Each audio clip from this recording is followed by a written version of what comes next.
We incarnate here, we come and go to school. We learn a few lessons, contribute in a small way, in each in our every way. But not many people ever take the time to really sit down and look deeply into themselves.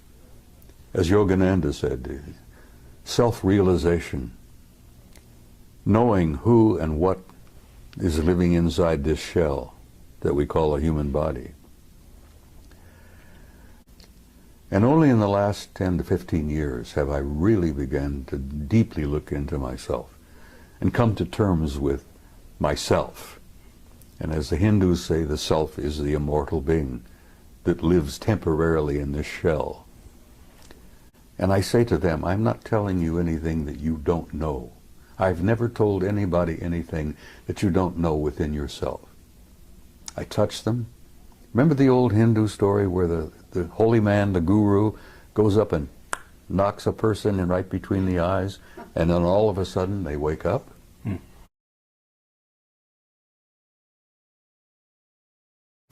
And we are here at the Phoenix International UFO Congress, and it's our great pleasure once again to be meeting with our old friend Bob Dean. And I have this feeling that he may be an older friend than just 2 or 3 years. Who knows?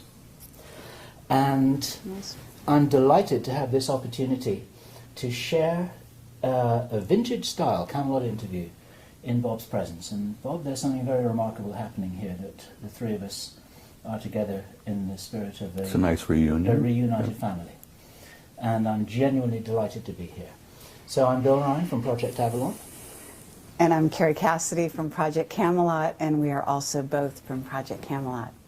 An interesting dichotomy. Things get pretty complicated, you know. No doubt about it. So, Bob, the reason we're here with you today is because you made some comments on the stage that I want to challenge you on, and I'd also like you to talk a little bit more about a few other topics, okay? And I think that all the time that we've interviewed you, you always keep a few cards hidden. And I would love for you to start to reveal some of those things. And I realize that, you know, you put yourself in danger and other people in danger when you do reveal too much. And so with that in mind, I assume you're going to be as careful as you ever are. I would love you to disclose as much as you can, because who knows how many more opportunities we're going to have to really get you on camera, and especially in this arrangement with the two of us here, just like old times. Well, you know, I have this feeling sometimes that Bob's going to outlive us both, actually. I know, he looks fabulous, so this, you know, it should be against the law to look so wonderful. At, what, 82? Are you 80? I'll be 82 next week. Lovely. All right. 2nd of March. Fabulous. Happy birthday, Bob. And as I said in my speech yesterday, every time I get out of bed, I'm in a state of shock that I'm still here. But I am still here because apparently I've not completed what I came to do. Apparently not. Well, you're needed. That's for sure. What do you feel you are here to do, Bob? Something which I said to you just the other day is that the information that you share isn't as important as the inspiration that you provide. And I wondered what you felt your job really was. It took me a long time to reach the conclusion of why I really was here. I don't think there's a person on the planet that doesn't at some point in their lives ask themselves, who the hell am I? Why am I here? What's the purpose of life? What's it all about? Alfie, as the saying goes. It took me a long time to come to terms with why I was here. I shared with you some time back about the fact that I'd had a number of past life hypnotic regressions. And that opened a can of worms for me. But it also indicated to some degree why I really had come this time. Because like everyone else, I've been here many times.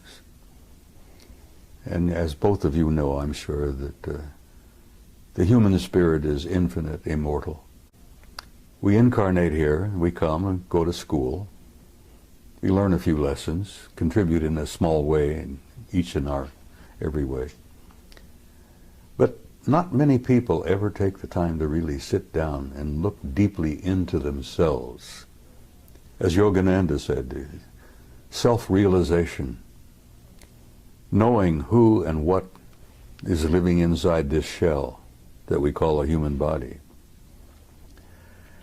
And like most humans, I went through a big chunk of my life, as you said, 3 different careers.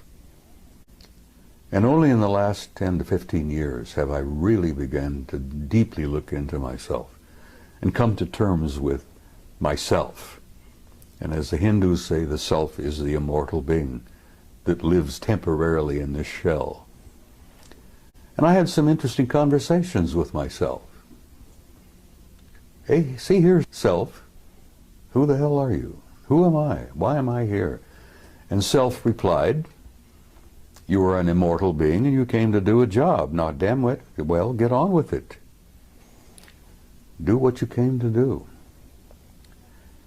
And only in this third career, as it were, where I've been traveling the world speaking publicly at major conferences, Barcelona, Madrid, Mexico City, Atlanta, everywhere. The response that I've been getting from people at those conferences, the response I got from people after giving you guys, 3 previous interviews, has literally been overwhelming. Shocked me, really did shock me. And it finally dawned on me that when people come up, give me hugs and kisses, touch me, and tell me that the things that I have said meant so much to them, that apparently my words had triggered something within them, that brought something out from inside of themselves.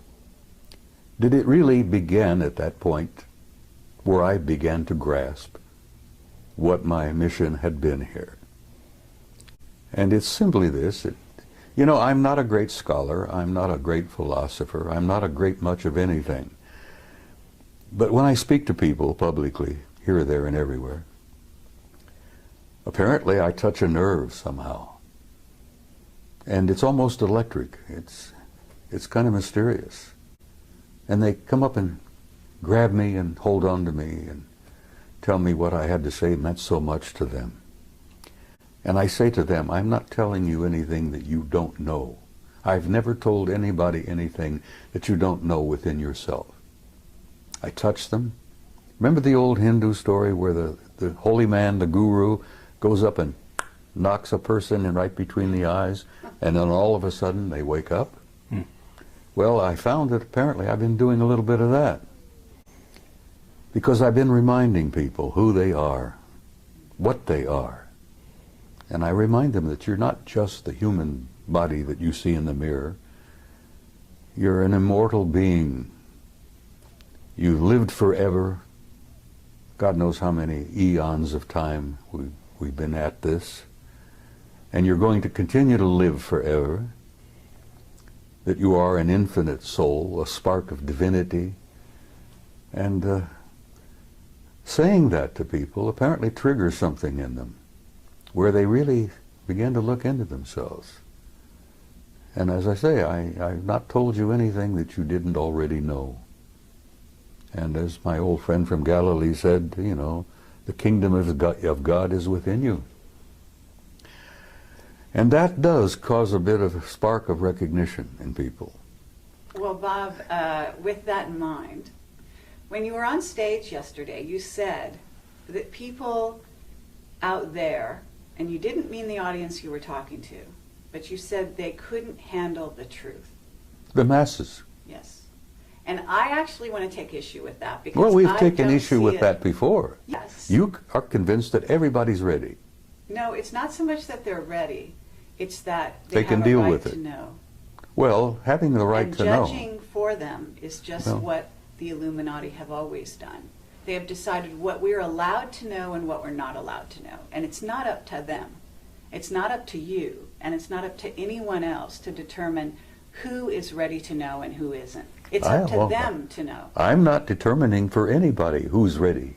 I know, but what I'm saying is, you know, you are a leader, okay? And for you to go on stage and say that they're not ready is not encouraging the people and acknowledging the people out there, the young people especially, who actually out there in the masses don't need to go to a UFO conference in order to prove that they're not only ready, but they've been on that page for a very long time. That's why these sci-fi movies are flocked to by the masses around the world. That's why these shows are watched, because not only do they watch them out of curiosity, but they watch them because they remember. Some of them come in at this time, they're coming in, yes, they're coming in with total recall. Yeah. So all I wanted to say to you is that I believe that there are a lot more ready for the real truth than people in the inside, whether it be on the inside from this sector or far in deep in black projects, are willing to give them credit for. Over the last 20 years, I've noticed a change in human nature. There has been definitely an expansion of consciousness in masses of people all over the planet. Yes. And I'm gratified by that. I'm encouraged by that. And I've never determined for anyone whether they were not ready or not. And when I made my comment yesterday, I told you that there are a lot of people here who are ready, but there are many who are not. And I used the analogy of Billy Dew, the native boy from New Guinea. When he was exposed to realities that he had never been prepared to be exposed to, it literally devastated him psychically to the point that the kid died. I understand. He literally starved to death. He died from, dehydration in a jungle that was filled with water and fruit and nuts. Bob, they've been preparing us, and we've been preparing them because we've been working on the same thing. Disclosure has been happening non-stop now for almost 20 years. Disclosure has been underway, and it's working. Yes. And this is part of it. Exactly. But it's a very slow process. It may or may not be. In other words, it might have been slow for you, and you were one of the fast ones back then because you got access to things that other people to this day don't know about. If you heard my remarks yesterday, I damn near died. The truth damn near killed me. I was not prepared for it. I understand. And I've seen a lot of the world, and I'm looking at the world from 82 years, and you're just a chicken. You're looking at the world, what? I won't even get into it. I know. The point I'm making is I understand what you're saying, but I still stand by my point that the masses are not ready, because every time I go out somewhere to speak, I still run into a few open, old, closed minds, and, fundamentalists of any number of faiths who are ready to fight, and they're ready to, get into... Let me just back up a fraction here, because the people watching this video don't know the Billy Dew story. And I wonder if I can summarize it, encapsulate... I think that it's been out there. I had never heard it before yesterday. Oh, and so there are a lot of other people who hadn't. Well, the Billy Dew story was included in the Brookings study. Yes. The theme here, it's a true story of a young native boy in Papua New Guinea called Billy Dew, and everybody loved him, and they thought there's a special reward for the fact that he was a lovely young guy. They would show him what the real world, the civilized world, the so-called Western world was like. And they took him on a plane, and they took him to Brisbane, Australia, and they took him to see restaurants and cars and supermarkets and shopping malls and television and movie theaters and all of this kind of stuff, and he couldn't handle it. And this is the story that Bob told in his presentation yesterday. My question for you, Bob, is it possible that that could have been done, could have been accomplished in a kinder, more supportive way that would have enabled Billy Dew to handle the truth? Or was he just dropped in it and then left to his own devices without any support? You see, they didn't really intend to do what they did. And you're right, if Billy Dew had been prepared, he might have been able to survive it. Because the shock of the world that he came from, the psychic shock of seeing the other world out there, was more than he was prepared for. Mm. The psychic shock, the spiritual shock to that kid, literally killed him. Mm. Yes, he could have been prepared, but they didn't understand that at that mission school in Papua. Mm. Their intentions were good. They loved the kid, and they thought they were doing him a favor. Mm. And what they ended up doing was murdering him, literally. Yeah. It was naive. It was really naive, well-intentioned. Oh, very. And as I said, the one that Billy Dew referred to as Good Lady, yes, her light didn't burn quite as bright after that event because she realized what they had done. Yeah. But is it possible, using that as a metaphor, this is a story that was built into the Brookings report, and we have to assume that somewhere there are a lot of very smart people, some of whom are well-intentioned, who are taking that into account and planning disclosure with that in mind. Do you believe that it's possible that it could be accomplished well? Yes, it's being accomplished as we speak. Right. As you remember, I went on to tell you that a blunt announcement is not what the people are ready for. Yeah. But they are enduring what I call an ongoing disclosure, a process that's been underway for over 20 years now, maybe longer, where they are being prepared through what I call subliminal education, through movies, books, novels, magazines, you know, even games. To say nothing of Project Camelot and Bob Dean. Well, Project Camelot, honey, as I said, you guys have had an impact on the world that I don't even today really think you two grasp. Your impact has been overwhelming. Well, let me tell you the letters we get. We get letters, we get people coming up to us saying we changed their lives. Exactly. Saying they started from zero and that we opened this for them and they basically are growing in leaps and bounds and they come to us and thank us. Okay, this is the keynote, is that they thank us for that. And I have to say that we cannot look at Billy Dew, if that's his name, as just a physical body. You talked about eternal beings. This is a soul who came to the planet in a certain state, on a certain level of awareness. Now, prior to Billy Dew being in Papua New Guinea, he could have been any number of other places, and he was probably a star to begin with. Yeah. And there's also the aspect that this kind of thing could have been targeted to maybe the person that was least prepared in that group of people that he was among to handle these kinds of things. You see, I think Margaret Mead, who I believe was the one who delivered the story of Billy Dew. Who was an Illuminati, yes. Yeah, she was an incredibly bright lady, and she had had years and years of experience working with primitive societies. And I think she was the one responsible for getting that into the study. Yes. And yes, Billy Dew could have been prepared. And can we hear about the people that this changed in a brilliant and wonderful way, whose lives were saved because of it? Because I had a young woman come to me just about a half hour ago, and she's from Puerto Rico. And she said, I have a child, and he is a crystal child, and you saved my child's life. That's what she said. Well, I'm not surprised. And she said, because you interviewed, in this case, it was Jessica Schaub. Regardless of what you think about Jessica's information, and she was young and inexperienced at the time I interviewed her, but there are children out there who saw the mirror of themselves in her, in her awareness and her willingness to embrace this cosmos of which we are a part. And so what I would submit to you is, here we are in 2011, that human consciousness is almost like an animal that's growing as a unity in leaps and bounds, okay, at this time. And you know that we have incredible energies coming into the earth facilitating this growth at this time, unlike any other time in history. And there are many scientists, people like Paul LaViolette, who can substantiate that scientifically for the people that are listening.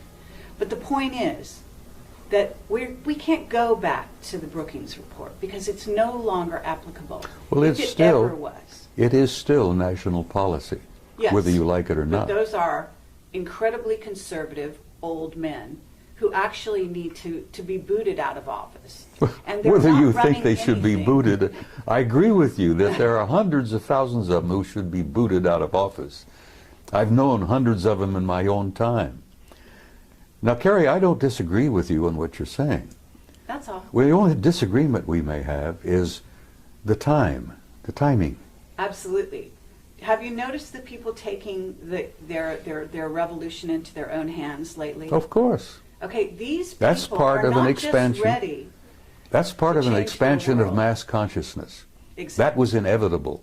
Absolutely. And some of the philosophers have been predicting that for years and years. And let me tell you something else. You ain't seen nothing yet.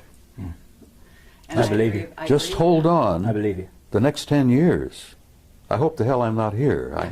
I want to go home, really. I'm tired. But the next 10 years are going to confront you with things you wouldn't have dreamed before. Absolutely. Now, Rich Dolan just did a wonderful speech. He did. He always does. Yes, he does. And he talked about the fact that there is a almost separate society out there. There is. You could even call them a rogue secret military group who has created a whole society that is based on technology that is not in the public domain, that is based on concepts, robotics, nanotechnology, Genetic they live- manipulation. absolutely, and they have money galore that they've basically stolen, secreted, taken from drug money, and supported these black projects that we at Project Camelot have been pursuing and interviewing people about. for Projects the 5 years American now. people have been financing for years Absolutely. without even knowing it. So the point I'm trying to make here is that if you look at the earth and you look at humanity, we have two groups. We have a rogue group that is living, maybe we even had a witness that said 10,000 years ahead of this group. So you've got the masses of humanity here, and you've got this rogue group that's flying interluminally. Is that superluminal? Superluminally, right? Right. Outside our solar Hyperluminal, system, whatever you wish to call it. solar system, etc. They've got bases on Mars and the Moon. You're talking about craft outside the rings of Saturn, which in your presentation, which is fascinating, and I'd love you to address some of that. But the fact of the matter is that we have two groups, and they're hugely divided, and that division is to the detriment, very, very seriously, of the masses. You Of see. course.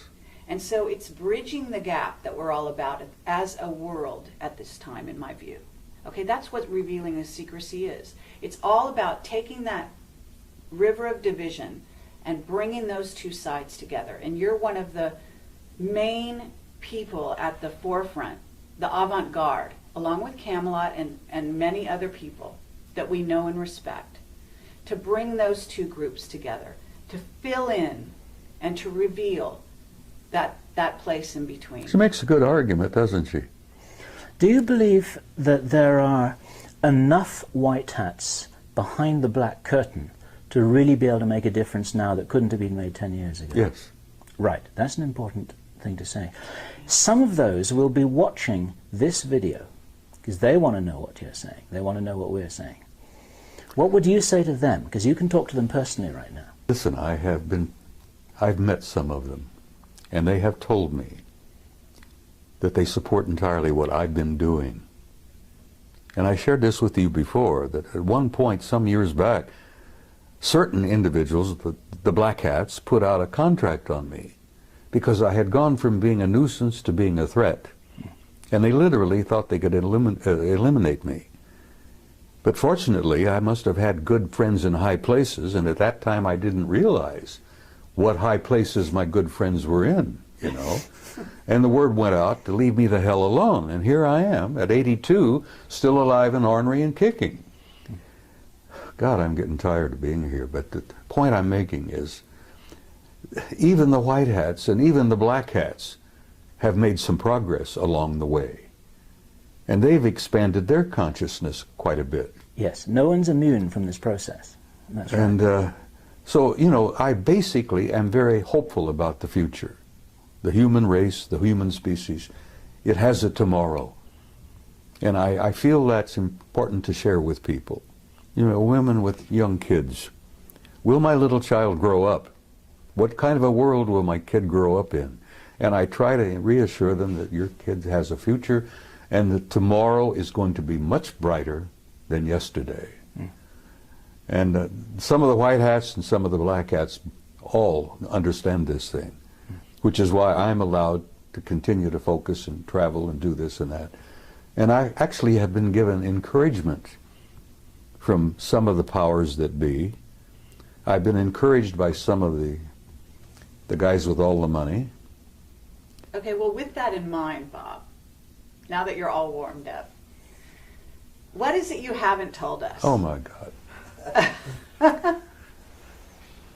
Can't you keep her under control? Nope, no chance. Kerry, a year ago at Laughlin, I gave you an interview where I thought I would shock the hell out of you. And apparently it didn't, and I told you that I had had a personal relationship with non-human intelligence since I was about 2.5 years old. And actually that relationship perhaps went back before I was even born. And I So have we. thought, well, I know you have, and everybody has had a relationship. Lots. The point is that half the people don't even begin to, they don't want to know the answer to that. And when it all began to dawn on me, the implications of it were pretty overpowering. But I gave you that interview and I thought, well, this will be the end. You know, nobody's going to pay a word of attention to me after this. They'll think the old coot's gone over the edge. He's lost it. And I thought, well, I can go home and I can smoke my big stogies and drink my whiskey and die peacefully. Well, it worked out just the opposite. I'm more in demand now than I've ever dreamed of being. Yesterday I accepted an invitation to speak at a MUFON conference in Philadelphia in October. And I gave her I said, look, I'm going to tell you honestly, if I'm still on the planet in October, I'll be delighted to come. But I'm not making any really plans really that far ahead, you know. I can't buy an insurance policy at my age, you see. But I'm hopeful, honey. I feel very hopeful about everything. I'm sure you're hopeful, but what is it you haven't told us? Because I believe, look, we've got time travel. There's issues with that. We've got travel through jump rooms to Mars and so on. I'm sure you've been exposed to some of that. You did share a little bit of that with me on my last interview with you. But I believe that that was the tip of the iceberg. And I don't know how far you've gone down the rabbit hole, but I imagine it's a lot farther than you've revealed. And I feel sympathetic with Alice because, yes, I've been down the rabbit hole. Okay. And you feel, I know you're a very conscientious and loving individual, and I know that there's some things you want to reveal and some you don't because you want to protect people. And I don't think you have a whole lot to protect in terms of yourself at the moment because, as you said, you're protected. And we have also been threatened in the last year and a half, each of us in different ways, our lives, as a result of what we've done. But that just tells you that you're on the right track, and as far as I can tell. Well, for time to time, I felt like the guy on the street with the raincoat who pulls it back, exposes himself, and then somebody comes along, they grab him and haul him away to the rubber room, as it were. I felt that way for quite a while. And yes, there are many things that I have not shared with you. How about this? Wendell Stevens passed on recently, and he was a very good friend of yours. I knew Wendell for 35 years. Okay. And you told me that Wendell said some last words to you. Would you Well, share Wendell that? and I had shared a lot before he got really sick, became ill. I had encouraged him for a long time to admit publicly that he himself had had personal relationship with some of them. And he said, Bob, I can't do that. He said, every ounce of credibility that I've had over the years will go down the tube if I say that. And I understood what he tried to say. He was getting older and he didn't need any bumps in his life before he departed. He was feeling bad and he felt, he knew he was leaving. And he says, I don't need any of that heartbreak and that upset stomach. I've told what I've learned, I've told what I've seen, I've shared the photos, I've spoken at conferences.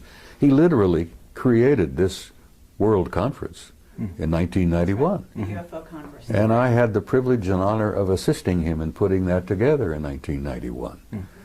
And as I've told you before, that's when I really came out of the closet and began to violate my national security oath. I wanted him to hold on and be here for the 20th anniversary. But he went home in September. And I loved him dearly, and I love him still because I know he's alive and well. There is no death. And when you come to terms with that, it's kind of a shock. You know, the people who buy tombstones and buy the little plots in the cemeteries and all that. And I say to them, you guys don't understand. You know, because once the spirit leaves, that's nothing but a husk. Burn it up, sprinkle the ashes, and go on. Imagine how much real estate could be saved if we did away with cemeteries.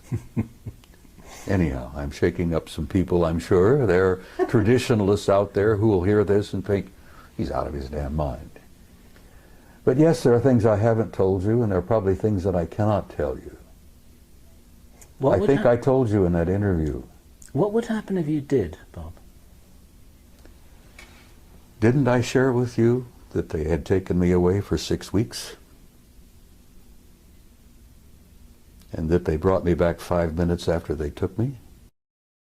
Okay, I would love you to do that, but I would also like you to say the last words that Wendell told you. Because he said some very specific words about what's going on here on the planet. So he told me that from what he'd learned, that we were in for some difficult times. But beyond that? Beyond that, he said, I'll see you tomorrow. Hmm. Beyond that, though, well, I'm going to reveal it then. I mean, he basically said they're in control. The people, the beings. He in knew control. that, and I've said that essentially.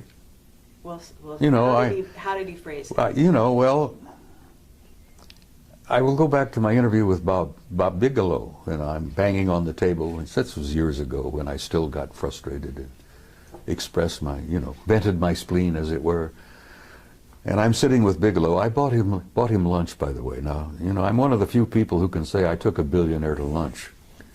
Anyhow, Bob, if you're watching this, you remember our interview, our talk.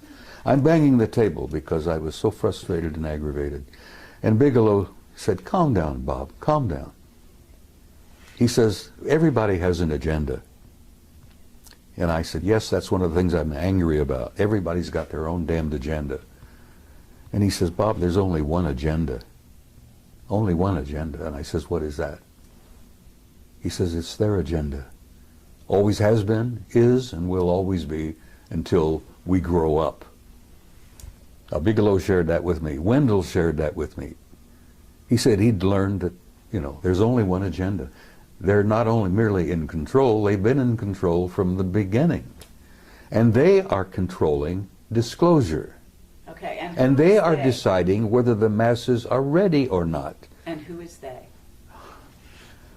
Sweetheart, there is indeed a galactic federation. You may think that's a joke, you may think that's a little funny thing from the Star Trek series and all that. There is indeed a galactic federation. And the headquarters is not even in our galaxy. Now you put that in your pipe and smoke it. That there is a federation of advanced intelligence in beings throughout the universe, and the latest figure, 200 billion planets in our galaxy, 200 billion galaxies in the universe.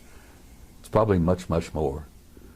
But there is a federation, there is a control, there is a purpose, there is an agenda, and the survival of this species on this tiny zoological garden is important to them. And they are in control of disclosure.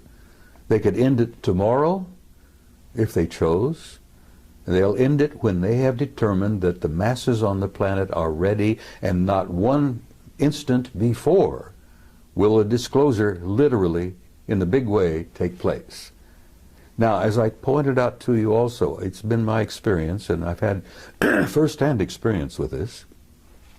I've never spoken at a conference in the last 10, 15 years where there wasn't at least one or two of them in the audience.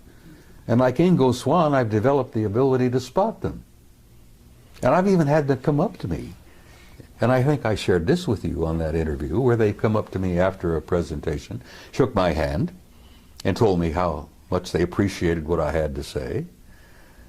And I've learned that they attend these conferences not to listen to what the speakers have to say, but they're monitoring the response of the audience to what the speakers have to say.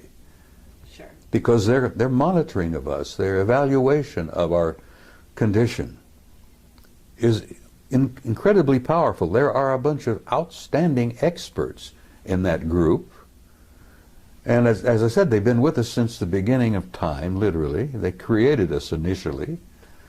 They genetically manipulated us. They plucked those golden apples and turned us into what we are. Now that process is still underway. Those golden apples are still being manipulated, and we're learning to do that ourselves. But I will say to you again, the psychic shock of learning all of this all at once would be like Billy Do. People would, and I've run into them too, honey, and they don't want to know the truth. There's a gut feeling in many people, knowing spiritually, I think, that the truth is more than they can handle at this moment. Mm. You see, what I heard Bob saying yesterday, he didn't say that, listen, the movement towards disclosure is something that is ill-considered and unwise and people have got to be kept in the dark forever. I think Bob was saying that it can't be done in the way that some people are thinking, with reference to Obama calling a press conference and say, okay guys, we've got this little secret, so listen up and we've got something exciting to tell you. Well, he's not going to do it that way, and Bob was explaining that it's been happening for quite a while. It has to be a gradual process. An ongoing strategic process in which people are waking up in waves. And the ripple effect is actually supporting the disclosure movement, and we're part of it, and other people are part of it, and Bob's part of it. Exactly. And I think all Bob was saying was that it's not happening in the way that some people naively think. Is that? That's exactly what I was trying to say. They're not going to be Billy Do. They are the ones with the agenda. But actually, I actually want to challenge that. Okay? Well, challenge away, kid. Because, no, it's an interesting concept, and it actually could be debated. In other words, what's the level of free will of this humanity? Because at certain stages in its development, this may be true. They are in control and have been in control. And Wendell knew that before he died. Right. And it depends who we're talking about, they. But I would submit that this humanity that is waking up is about to take those reins into their own hands. They're waking up. And that is exactly what some of those groups are very afraid of. Some of them? Yes. Well, perhaps. Because there are groups multidimensional beings. Kerry, there are people out there, intelligences out there that don't like us very much at all. Exactly. Like the two scientists who shared this with my retired commander from the Navy. He was a fusion specialist. What is it? The other element, the other level of reality? I forget. I'm having one of those senior moments. You will forgive me. Are you talking about free energy? Are you talking? Yeah, well, yeah. He was talking about. He'd worked alongside of a couple of those guys from along. Cold fusion. Hmm? Cold fusion. Well, it's a form of that, yeah. But before he retired, and he was leaving the laboratory just outside of Las Vegas, which he didn't want to be specific about, and I concluded he was talking about S4. Mm-hmm. He'd worked alongside of a couple of them for some time. And as he was leaving, he said, "Tell me what you really think of humankind." And the one chap said to him, "Well, since you asked." And these guys had worked side by side for a few years. "Since you ask, we consider humankind primitive, savage, and dangerous animals." And the scientist said, "I can't disagree with that, because I look upon the masses of humanity as primitive, savage, and dangerous animals myself." And that's when the other one injected a little bit of humor into the conversation and says, "You also smell bad. You stink." And the commander says, "You know, I took my shower this morning," and he's trying to, and they said, no, it's something about your human nature. It could be part of your diet, it could be the way you think. He says we call it kind of like an auric stench. We find it very discomforting. But nothing, no personal criticism here. And the commander says, "Well, I appreciate you being candid with me, thank you." And he went into retirement, and he speaks out very carefully.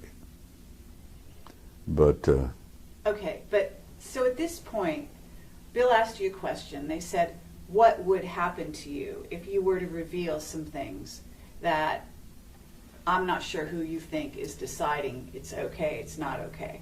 But what do you think would happen to you at this point? Because I've got some people telling me that now there's levels of controllers. And when you talk about Galactic Federation, you talk about the Guardian Alliance, or whatever you want to call them, those are a certain level. Then we have the ones that are actually here on the planet who are doing things like knocking people off because they do reveal truth. Okay. And well, those guys are not doing that very much. Most of it, knocking people off are some of our black shadow government people. Exactly. So I'm asking you, if right here and now you know what you can say and you know the limits of that, I'm sure. I can say almost anything now. Okay, great. Because I don't worry about it anymore. And frankly, I don't care what our shadow government thinks about it. I know this, that I've gotten some good friends in high places, not merely up there, but back in Langley and a few other places. You know. Absolutely. I became a nuisance, then I became a threat, and then I ended up, I'm an asset. An asset, exactly. Yeah. Exactly. So I've been encouraged, my health, you know, I'm still being looked after. I'm still being invited, and I joked with, I think you maybe, about, I don't travel anymore, cabin class. I had a bad experience coming back from Barcelona. And, you know, I'm not a snob, but I'm sitting in this big jet in the middle section. And bless her heart, there was an enormously overweight lady on my right who kept falling out of the seat. There was a squalling brat on my left. And here I am. I can't stand in line to wait to pee anymore, you see, because of my age and a couple of little infirmities that I have. And I said, look, I'm not going to travel cabin class anymore. Guys, if you can't buy me a business class ticket, I'm not coming. Well, good God, I thought that would be the end of that. No more trips. I was shocked. Oh, yeah. They're buying business class tickets for me all the time. The guys in Madrid bought me one, you know? Right. Absolutely. And the guys in Pennsylvania, which I will, if I'm still here, will be speaking out in October, bought me a business class ticket. And well, they should. So six days you disappeared. You came back 5 minutes No, later. I was gone 6 weeks. 6 weeks. Okay. So And they brought me back 5 minutes after they took me. Now, there are people out there who are watching this who think that I'm totally insane. And I don't care. Because I went through that period also, you know. I've shared with you, I went through 3 stages. I began to think I'm losing my mind. That was stage 1. Stage 2 was I became convinced I had lost my mind. Now I'm in stage 3. I'm sane, and the rest of the world is nuts. And whether you guys like it or not, that's where I am today, and I'm comfortable there. In support of you, Bob, there's a guy called Michael Ralph who published a book called The Mars Records. Have you heard his story? I've heard the name, I think, but Okay. I'm not familiar with it. In a nutshell, Michael Ralph, who worked, I believe, for the US Navy, recovered memories that showed that back in the 1970s, he had been taken to Mars on a tour of duty that lasted over 20 years. And when that tour of duty was completed, then he too was returned back to his original timeline the moment after he left it. Doesn't surprise me a with bit. his memory wiped. Now, you can't get mainstream establishment scientists to listen to that without saying poppycock, balderdash, can't be. It's like Stanton Friedman says, they say it can't be, so it isn't. But we're not trying to talk to the mainstream scientists here. We're probably They're the worst. We're probably talking to the 12-year-old kids who say, yeah, that sounds pretty cool and it sounds real to me. Well, your 12-year-old kids are more broad-minded than some of our establishment scientists. And they will be establishment scientists later. Well, someday. And well, that's because they haven't been through our educational system. That's right. Their minds have not been stunted. Been programmed for a number of years. It's been very clear to us for quite a while that we're primarily talking to the future establishment. Of course you are. Not the present establishment. You're talking to people of tomorrow. We're talking to the kids. And the kids are our future. And if we can wake them up, point them in the right direction, and inoculate them against what they're being told by their teachers, then that helps the ball roll a little bit faster. Okay, so but tell us about your experience disappearing for 6 weeks. Weeks. 6 weeks. It shocked the hell out of me. Where'd you go? I don't know. I don't know whether I was on their home planet or whether they'd taken me through a doorway, a portal, into another dimension. Okay. I heard the name Milena mentioned as to where we were. Now, this interview where I say that I was with them for 6 weeks. They brought me back 5 minutes after they took me. But I remembered 6 weeks. Are we on camera?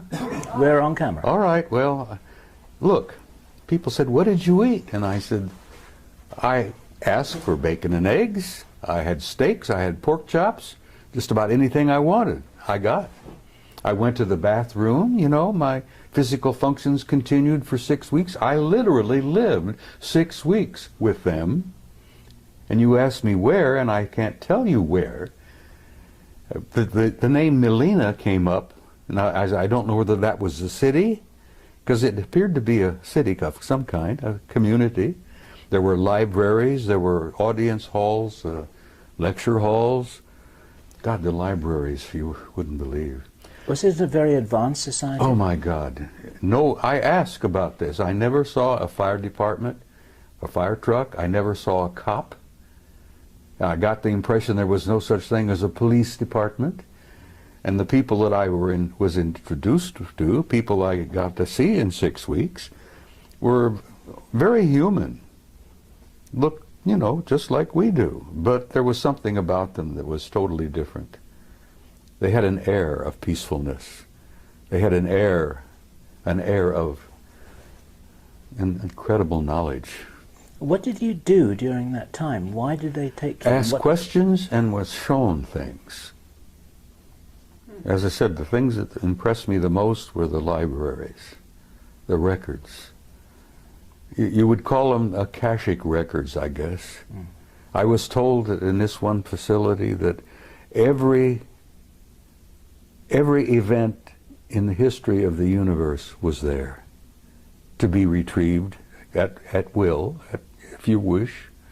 You could bring download literally ancient Greece, the pyramids, the ancient Sumer, the first Anunnaki visit to planet Earth 200,000 years ago. It was all there. The life of every human that had ever lived on this planet was all there in that library. Now, can you imagine the computer technology that would allow that where you can retrieve it at a poke of a button, and there it is. You get a wide screen, and you can literally almost relive it. The history of the human race was there. So you had the experience that Billy Doo had? I was shocked. Bill, I damn near died. It was not what they were sharing with me and what they were showing me, it was the shock of coming back. Now, it's very close to when people have a near-death experience and they go over and they look around and they see the reality that they're literally a part of, that they were part of before they incarnated here. They'll be a part of it when they depart from here. But when you see that, I don't think, most of the people I've talked to who've experimented with near-death experiences, very few people want to come back. Some people have begged to stay there. Yep. Now, the shock is coming back and comparing what I had seen with what I've got here. Yep.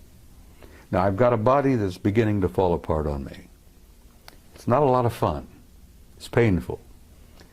I look around and I see the heartbreak, you know. Not only do I see the war, I have the grandson who's dying from wounds he received in Iraq. I'm growing older. I'm losing all my old friends. They're going home. Wendell was happy to leave. I won't say that tomorrow night in the ceremony involving him, but he was ready. He told me a year ago, Bob, I'm tired. I want to go home. And he knew where home was.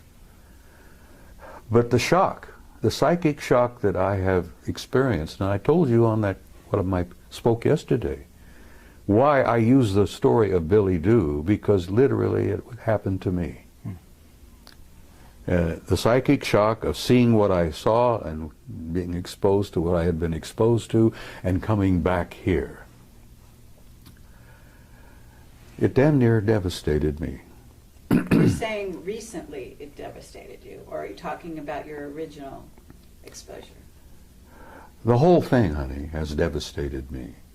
I've been through 3 wars. It's also enlightened you. You know, it's oh yeah, also made I you think a that lot was the purpose wiser. of taking me. Yes. Yeah, they shook me up, physically and spiritually. There's a book called Don't Fear to Kill a Dead Man. That's the title. Don't what? Never fear to kill a dead man. Huh. You know, humans, before you're awakened, for all intents and purposes, You're asleep. you're asleep. Mm-hmm. Well, It's I've been a form of asleep. death. I've been asleep. So You know, it is I a had three. shock to I've had wake 3 up. marriages. I fought in 3 wars. I've had 3 careers, and I jokingly say, make that 4 wars after looking at my 2nd marriage. Anyhow, the What shock year of coming back and What year was this, Bob? What year did it happen? oh in your God, life? it was somewhere around. I started speaking publicly in '91. It must have been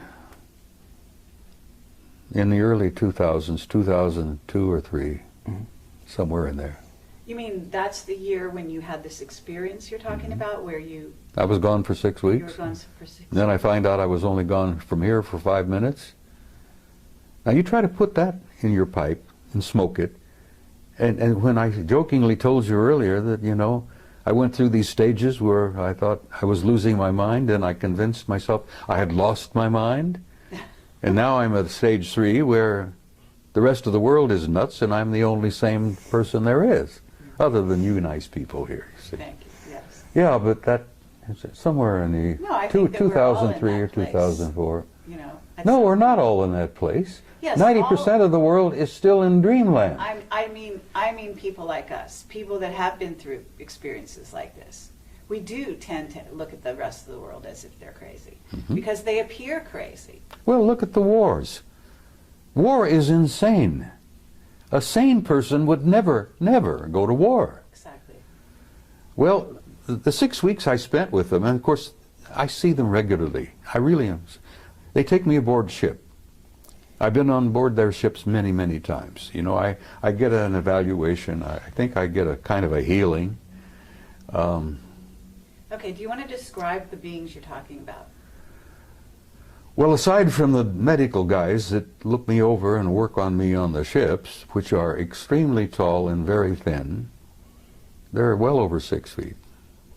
6'5", maybe 7 feet. Very thin, very trim. They're not emaciated. I mean, they look very healthy. But aside from that, they look human. I've never gotten used to the way they look at you. That really is disturbing. And if you ever encounter one, and you may have, very likely you have, the way they look at you is disconcerting, because they have a way of looking at you deeply into your eyes, and they lock onto your eyes, and they don't break away. Now, we humans don't do this, because we humans have a tradition where we look into each other's eyes, and after a moment or two, it becomes somewhat threatening. Yep. You see? So we human tradition is, don't look into someone's eyes because you're a threat. Well, they look into your eyes, and they look Or through unless you. you're in love with them. They look literally like they're reading you. And I found out that that's exactly what they're doing. Sure. And every time I've face to face with one and they look into my eyes, I find it kind of an awkward situation. And they don't look away. And you know that they're looking right through you and reading every damn thought you've got. Now that's disconcerting. But I assume that when they do that, it's in a non-judgmental way. Oh, they don't judge you. They don't have to judge you. Good God. If there's any judgment involved, we judge ourselves. Yeah. That's the other part of it that is so shocking. When you learn to see yourself, not only as others see you, but as they understand and see you. That's one of the things that happens in the death experience. The judgment is there, but God is not judging you. You judge yourself. Absolutely. And that's the worst part about it, because every damn experience in your entire life is there in front of you, like a book, or like a movie, like a CinemaScope movie. And you look at yourself, and then you're the worst judge of all when you look at yourself and say, oh my God. Because in the death experience, and I've been through that hundreds of times, you feel the emotions of every person you've ever been involved with in all of your lives. Every hurt that you've ever given someone else, every insult that you've ever given anyone else. You judge it, you see it, you feel it, you literally feel it, you relive it. Well, visiting with them is almost like a near-death experience. But the psychic shock is coming back and comparing what I saw with them and what I have to see here every day. Little kids on the street that are hungry, people waging war, the people being gunned down in Tripoli by Gaddafi. And I've learned over the years to look around and pay attention. I don't miss very much. I've trained myself. And when you see that and you feel it, and it breaks your heart to see that and to feel that. And then you understand, I think, why I want to go home and where I'm tired. I really am. But I'm going to hang around a little longer because I have been told to. And you're a guiding light to many people. I had one of the best compliments I've ever received yesterday. A young man came up to me and he says, you know, you're a bridge builder. And I says, that was the origin of the old word pontiff. You know, with the Pope? Yes. The pontiff, a bridge builder. Sure. People don't know that. Many people, even most Catholics don't know that pontiff means builder of bridge, builder of bridges. And that was a compliment, and I gave him a hug and I thanked him for that. Because that told me that, yeah, maybe I've been accomplishing a few things. Maybe you've done more than you think. Well, if you say so, but I'm holding on to enough ego to live. Because you can't survive on this planet without a little bit of ego. But I don't think I have any vanity left. Well, for every person who comes up to you in person to give you a compliment, there are 1,000 or 10,000 who don't, and who feel the same thing and they never communicate to you. This is what we've discovered. Thanks to you two guys. As I said, you turned me into a damn celebrity and I didn't want to be. All we did was take a camera and point it at you. And the rest is history, as they say. Some of the vegetarians who are watching this, perhaps, will say, shame on him. Bacon and eggs, ham, pork chops, and all that. It's been my life, for God's sake, you know. Well, they fed me bacon and eggs, ham, pork chops, steak, anything I wanted. And people have said, when I've shared this with a few, were you perhaps eating vegetarian and didn't know it? Maybe they made you think you were eating steak. And I said, well, maybe they did, but it sure as hell tasted good. Tasted like a good T-bone to me. And the bacon and eggs were superb. Well, what did they eat? Well, I'll be frank with you, I don't know. I never watched them eat. They never ate in front of me. But they sure as hell looked healthy. So not any of them had missed many meals. Did this experience only happen once, Bob? That experience, being gone 6 weeks and taken there wherever I was, as I told you, I didn't know whether I was in a city, on another planet, or wherever. Maybe I turned and slipped through a portal into another dimension. Okay, Bob. That happened once.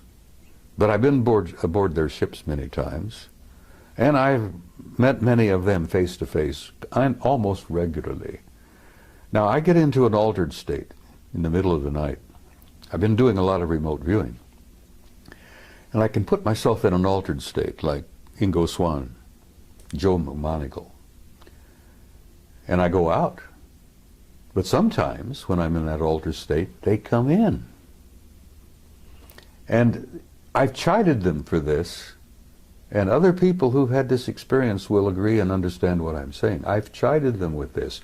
They pour information into my head that's like Niagara Falls. I mean, it comes pouring in, and I'm almost unable to deal with the volume of it.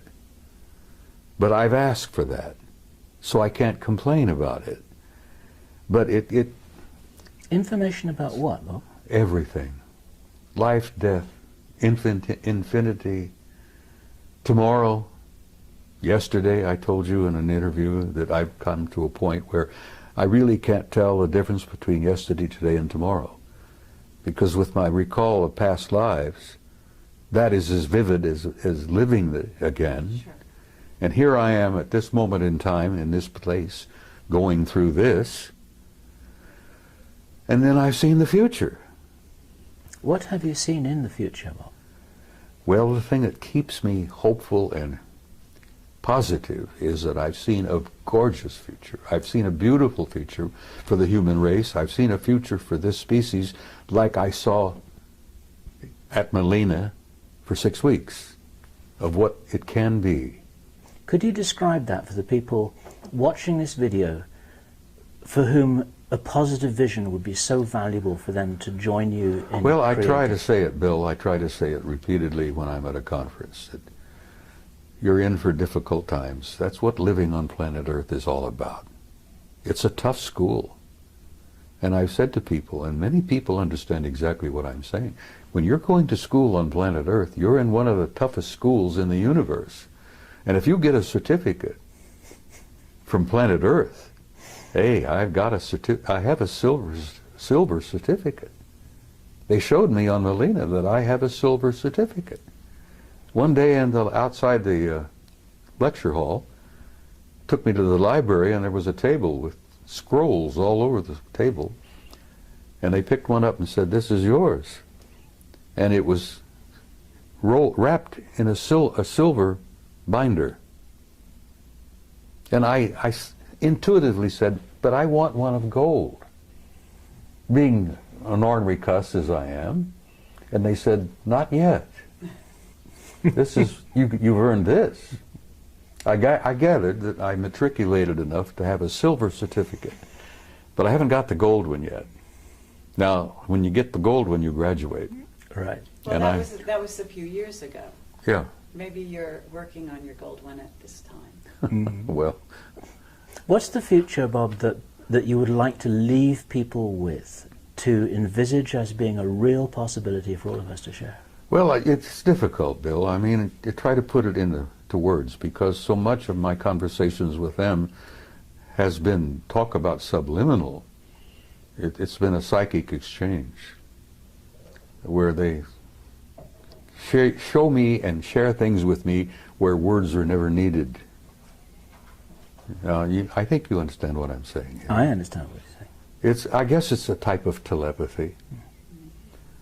Because I had seen many times in my visit there that they didn't seem to talk to each other verbally very much, but they all seemed to know what each and everyone was doing.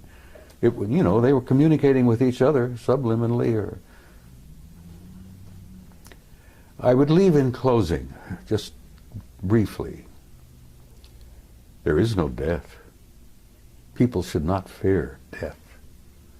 Now, there are a lot of not very nice ways to die, but there is no end. There's no death. Everyone is a spark of pure divinity, and there is a God. And that is something that I need to stress again and again and again, because I've been asked, am I an atheist? Do I believe in God? And I say, no, I don't believe in God. I know, because I've experienced that. So I would tell people who are troubled, worried, that the next few years are going to be awkward and difficult, but that's what living on Earth is about. But there is a future for the human species, The race is going to make this transition. And at the other end of this, it's going to be glorious. And I tell mothers, I said, you know, your kids or grandkids, the future will be theirs. And then, like I said in Barcelona, which the Spaniards seem to appreciate, your children and grandchildren are going to the stars. And they seem to like to hear that. But it's true. And we are, as a species, as a race, going to go out there and take our rightful place with these other incredible cultures and civilizations.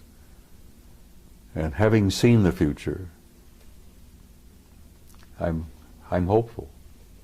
And you know, I have this good friend from Galilee 2,000 years ago, who was and still is my best friend, who tried to make that point again and again and again.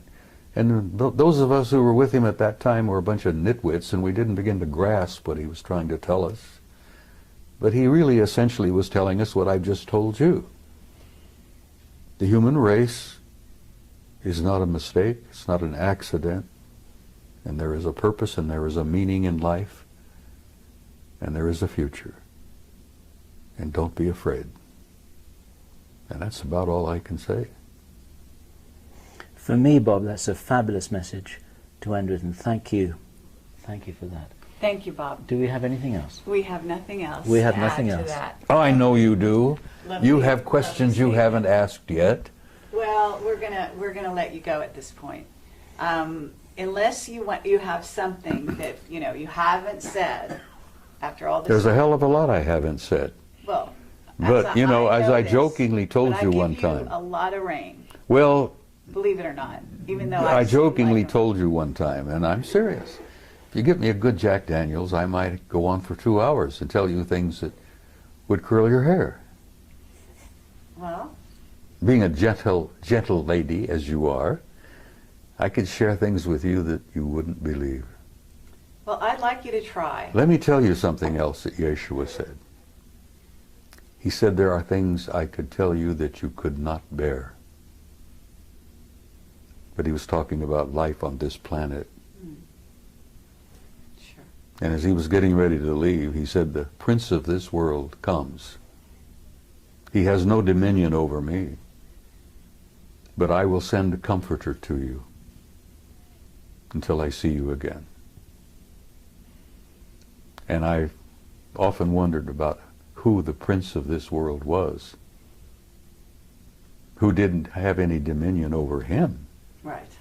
And I have learned since that every planet has a kind of a caretaker, an authority. Every system has a higher authority. And the galaxy is divided into 4 parts, quadrants, and the Galactic Federation headquarters isn't even in our galaxy. Now that's pretty hard stuff to walk away with, you know. You say that to people and they go, you know, well, good. It's something to take home with them and think about that night instead of watching TV. Okay, but gotta understand that if you're doing any of that, you're watching TV, you're watching movies, you've been on the internet, certainly, then there's all kinds of information of that sort out there now. And I know that you don't spend hours on the internet. I avoid it like the plague. So Let me I tell have you- to tell you that information is not a shock whatsoever. Well, let me tell you something that might shock the hell out of you, and maybe it won't, because you're a pretty bright kid. What if you were to tell the average guy out there that this is a hologram? That's out there. We know that. See? No, Doesn't the bother average you. guy out there. You've prepared yes. yourself. What if I told you that what you think you see as a reality is not reality at all, it's an illusion? And then even further, what if I were to infer to you that all of this is part of a program? I know you're familiar with the movie The Matrix. Sure. Okay, well, you're pretty close. Shakespeare tried to make it clear, and I always convinced that that guy was one of them. He was a genius. I'm not even sure the guy we think of as Shakespeare was Shakespeare. There's some indications that it was someone else entirely. That's Yeah, right. but somebody wrote it. Anyhow, I always like the analogy of the play. You're a player in a play. That's right. You come in stage right, you prance about with your toy swords, you make love, you know, you go through all this, you have heartbreaks, misery, feuds, fights. God, all the plays together, bring it together. And then after it's over with, you exit stage left. And the audience out there in the universe calls for author, author, author, you know. Well, I happen to know there is an author, and there is a producer, and there is a director. I haven't met the original author yet, but I know him, I know of him. But we're all living a play. Yes, but we're also co-creators of that play. Oh, when you're in the middle of the stage, and you know, you're following the script as it were, but you're, what's the word? Improvising. Improvising, adding your own words. Ad-libbing. Ad-libbing, yes. You're doing a lot of ad-libbing, and the degree of your ad-lib depends on how many lifetimes you may have lived. But we're in a play, kid. This interview is just a tiny chapter in a much larger play. Is there any other little pieces of information that, you know, because that's where the wider you open the door for people, the more they are able to go through the door and carry on from here. It's like passing a baton. So you can pass the baton anytime. I'm not quite ready yet to pass the baton. All right. But And I'm going to there's tell you steps. that there are things I probably could share with you, which I have not. And I'm going to save one or two of those for maybe another interview. Okay. I mean, fair enough. We're not going anywhere. We're gonna be here for you anytime you ask. Right here, today, tonight, there are people going on that stage. Just before we telling came us. here, you saw in a classic example of, what is it? Obfuscation? Obfuscation. An elderly gentleman, a Terrible. retired military officer, tap dancing all over the damn place. Exactly. Yes. And he didn't fool anybody. No. So that's Least what I'm of all- saying. Right the scales. Throw out some truth. I did. Yes, you did, but you don't. Life is everlasting. Life is infinite. No, not the philosophical. You're an immortal kind. being. Well, those are the only things that really interest me anymore. I know. I hear you. Now, I know what you're looking I for. don't You're have any looking for the Jack down and Daniels dirty right this stuff about politics, the military-industrial group, the shadow government, the next major catastrophe. Well, I wasn't going to ask you to predict the future. That I wasn't going to do. Well, I already did. The future is Yes. bright, but there's some Absolutely. The bumpy. very long There's a range, bumpy that's road very safe. between now and I hear then. you. All right. Are we done? What I would like to say, Bob, is that this is good enough for me. And let me shake your hand a second time. Thank you. Thank you, sir. Thank I look forward to the next one. She's never quite finished, is she? No. She's absolutely never quite finished. Well, I love her dearly. I've adopted her, sort And of. so do I. Okay. Well, thank you very much, Bob. Sweetheart, it's my pleasure. You take care, and we'll come and share some Jack Daniels and talk to you off camera. Is it permissible badger for me you to some sip more. Jack Daniels on camera? Sure. Well, okay, we'll do it next time. All right. Watch out, because I'm going to hold you. Closer I get to departure, I might share a couple of things Okay. Well, with you have my number.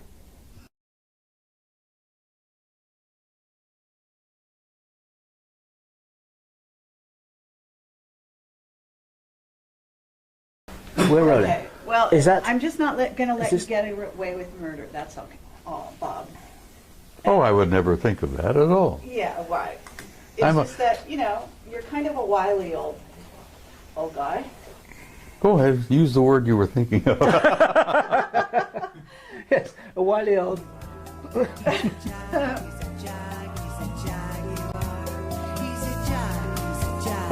I've been called so many names. People have to get in line to insult me anymore because it doesn't bother me.